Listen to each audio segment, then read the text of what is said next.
ফখরুল ইসলাম আলমগীর সাহেব একজন আপাদমস্তক ভদ্রলোক মানুষ, তো যার জন্য উনি এই কারণেই জুলাই আগস্ট মাসের মধ্যে নির্বাচনটা চেয়েছেন। ওনার সেটা যদি মনি ভাই থাকতেন, আমি থাকতাম, তাহলে আমি বলতাম মার্চ মাসে নির্বাচনটা দিয়ে দেওয়াটাই বেটার। এর কারণ উনি অবশ্য বলেছেন ওনাদের স্ট্যান্ডিং কমিটির সিদ্ধান্তের আলোচনার প্রেক্ষিতে ওইভাবে বলেছেন, বাট ইন্ডিভিজুয়াল যদি আমাকে বলা হতো বলার জন্য ডক্টর মোহাম্মদ ইউনূসের কাছে, তো আমি বলতাম যে আপনি অনতি বিলম্বে মার্চ মাসের মধ্যে, আরও বেটার হয় ফেব্রুয়ারি মাসের মধ্যে যদি দিয়ে দেন, এটা ভালো হয়। কারণটা কি? কারণটা হলো যে আমরা বিশ্বাস করে, সবাই বিশ্বাস করে তাকে একটা আমানত দিয়েছি, এবং এ জাতির এত সমন্বিত বিশ্বাস ইতিপূর্বে অন্য কোনো রাজনৈতিক ব্যক্তিত্ব পায়নি, যেটা ডক্টর মোহাম্মদ ইউনূস পেয়েছেন।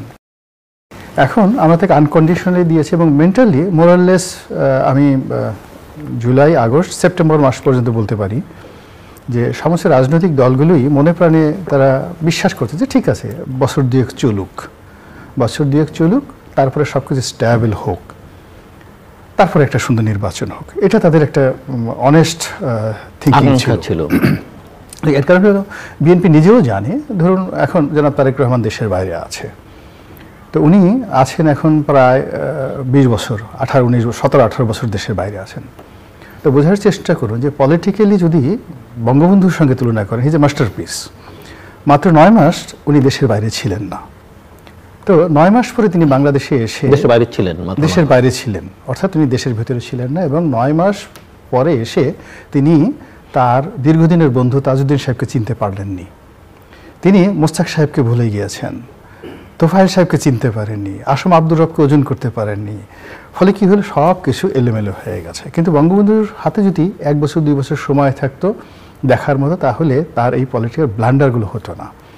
এখন জনাব তারেক রহমান সাহেব যদি 17 বছর দেশের বাইরে থাকেন, এখন উনি ওখানে বসে স্কাইপেতে কথা বলছেন, দলের যারা নেতাবৃন্দ আছেন তাদের সঙ্গে কথাবার্তা বলছেন, সেটা এক কথা। কিন্তু যখনই উনি পল্টন ময়দানে এসে বক্তব্য দিবেন, উনি যখন একটা অফিস নিয়মিত করবেন, হাজার হাজার নেতাকর্মী তার কাছে যাওয়ার পরে, এবং একটা বিরোধী পক্ষ এখানে তৈরি হয়ে যাবে।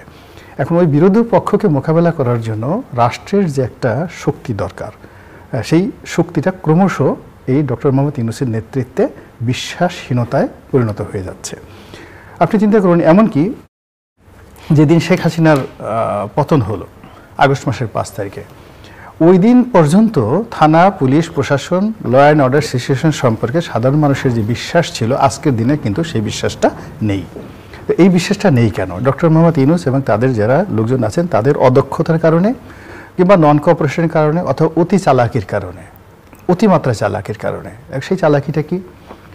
সেই চালাকিটা হলো, তারা, আমার কাছে কেন জানি মনে হচ্ছে যে একটা বিশেষ রাজনৈতিক দলকে, বিএনপির মতো একটা রাজনৈতিক দলকে একেবারে পলিটিক্যালি ডিস্ট্রয় করে দেওয়ার জন্য, তাদের বিরুদ্ধে নিত্য নতুন বদনাম হবে, চাঁদাবাজি হবে, দখলদারিত্ব হবে, এই সমস্ত বদনামগুলো বিএনপিকে অক্টোপাসের মতো আঁকড়ে ধরবে, এবং যখন সত্যিকার অর্থে ভোট হবে তখন মানুষ বলবে যে না, ভোট দিলে বিএনপি আসবে, আমরা এই ভোট চাই না, বিএনপিকে চাই না।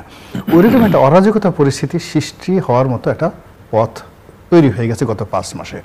তো এর ফলে কি হলো, বিএনপির যারা কর্তৃপক্ষ তারা দেখতেছে যে এই সরকারের হাতে যতদিন ক্ষমতা থাকবে, যত প্রলম্বিত হবে, এই যে তাদের যে এখন দুর্নাম এবং বদনাম, এটার সংখ্যা বাড়তে থাকবে, অবিশ্বাসের সংখ্যা বাড়তে থাকবে। এমনকি আওয়ামী লীগ জমানাতে তাদের ভিতরে যে বিশ্বাস ছিল, অস্তিত্ব ছিল, এবং একটা ফাইটিং টেন্ডেন্সি ছিল, এটা এখন বুমেরাং হয়ে যাচ্ছে তাদের দিক থেকে। এই জন্য মূলত এই দলটিকে বাঁচিয়ে রাখার জন্য, এই দলটিকে টিকিয়ে রাখার জন্য বিএনপি ছাড়া, দ্রুত নির্বাচন করা ছাড়া আর কোনো উপায় নেই। There is no way, otherwise তাদেরকে আজীবন এইভাবে জাতীয় পার্টি হয়ে, বা ধরেন আরো ছোট ছোট পার্টির মতো হয়ে তাদেরকে বাঁচতে হবে। এই হলো বাস্তব অবস্থা। আপনার নিজের কথা? এটা আমার নিজের কথা না, এটা হলো ওই আমার মূল প্রশ্নের উত্তর। কিন্তু আপনাকে ব্যক্তিগতভাবে আমার একটা প্রশ্ন ছিল। প্রথমত হলো যে আমি খুব ছোট করে, আপনার সময় কিন্তু প্রায় শেষ। হ্যাঁ, প্রায়। আমি খুব ছোট করে হলো যে গত 3-3.5 মাস ধরে আমি আসলে কোনো টেলিভিশনগুলোতে যাচ্ছি না।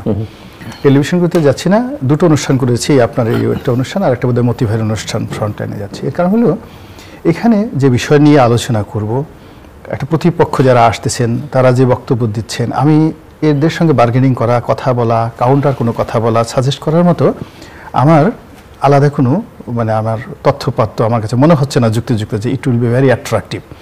তো আমি আমার নিজের যে ফেসবুক মানে আমার যে ইউটিউব চ্যানেল, সেখানে আমি যেই জিনিসগুলো করি সেটা হলো প্রতিদিন যে ঘটনাগুলো ঘটছে প্রতিদিন, এবং এক একটা দিন কিন্তু এক এক রকম ঘটনা ঘটছে। আজকে ধরুন গতকালের আগের দিন পর্যন্ত ধারণা ছিল যে টিউলিপ সিদ্দিকী পদত্যাগ করবেন না, কিন্তু আজকে টিউলিপ সিদ্দিকী পদত্যাগ করেছেন।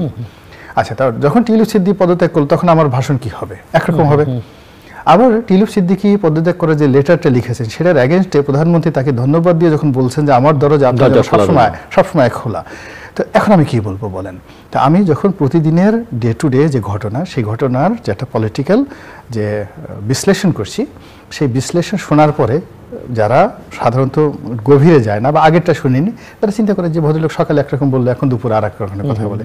এই কিছুক্ষণ আগে ইনু সাহেবের প্রশংসা করলেন, এখন আবার ইনু সাহেবকে বলতেছেন এটা ঠিক হচ্ছে না। বিএনপির আপনি মনে করেন যে আপনার গতি, প্রকৃতি, লক্ষ্য সব সুনির্দিষ্ট?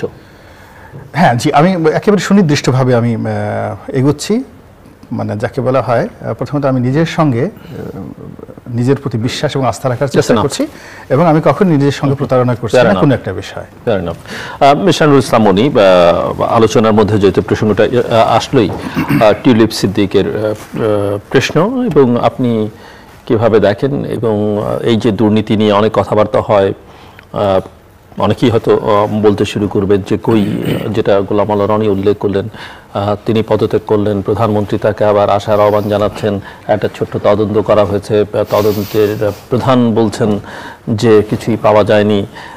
একই কথা একই সময় বিএনপি বলতো যে আওয়ামী লীগ তারেক রহমানের সম্পর্কে এত কথাবার্তা বললো, একটা মামলা এস্টাবলিশ করতে পারলো না। কি ব্যাপারটা কি আসলে? ব্যাপারটা হলো ওনার যে বক্তব্য রাখছে তার জন্য কিছু কথা বলার জন্য বড় দরকার। সেটা আপনি কিন্তু 3টা শব্দ বলেছেন, কিউরিয়াস, আর একটা শব্দ বলেছেন, আর লেসে বলেছেন কনফিউজড। People confused. ওনার বক্তব্য শুনে আমি এখনই এই মুহূর্তে কনফিউজড। সাগরের গভীর সাগরের মধ্যে যদি কেউ পথ হারিয়ে ফেলে এবং তার যদি কম্পাস না থাকে এবং সে জানে না যে কোথায় যাচ্ছে, সে যেটা যাচ্ছে সেটা মনে করে সেটাই সুনির্দিষ্ট জায়গায় যাচ্ছে, কিন্তু যাচ্ছে গভীর সাগরের দিকে, এটা হতে পারে।